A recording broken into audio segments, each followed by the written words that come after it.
হাই friends, আজি এটা নতুন ভিডিঅ' লৈ আহিছোঁ। এটা ৰুমৰ ঘৰ হয়, দীঘলটো হৈছে 20 ফুট আৰু বহলটো হৈছে 18 ফুট।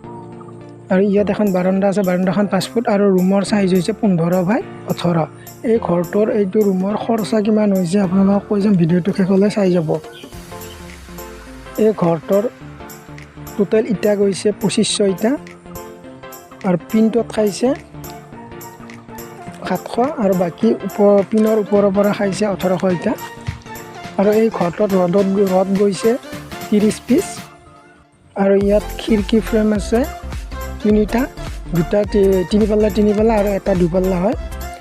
খিৰিকীৰ ফ্ৰেমকেইটা হৈছে পাকাৰ ফ্ৰেম হয় আৰু পাকাৰ ফ্ৰেম এটা 3 পাল্লা পাকাৰ ফ্ৰেমত খৰচ গৈছে 1700 টকা আৰু 2 পাল্লাটোত গৈছে 1200 টকা আৰু 10,000 ফ্ৰেমত লৈছে 3 কাঠৰ হয়।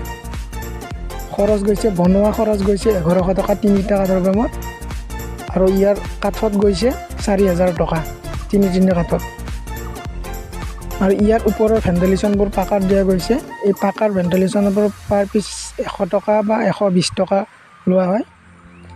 আপোনালোকে ৰুমটো চাই লওক। আৰু এই ঘৰটোৰ টোটেল খৰচা হৈছে এতিয়ালৈ বৰ্তমান 1.5 লাখ টকা খৰচা হৈছে। ওপৰৰ বাকী কাম আছে বাৰু, টিঙৰ খৰচা এতিয়ালৈ 1.5 লাখ টকা খৰচ হৈ গৈছে। আপোনালোকৰ ভিডিঅ'টো শেষলৈ চাই যাওক।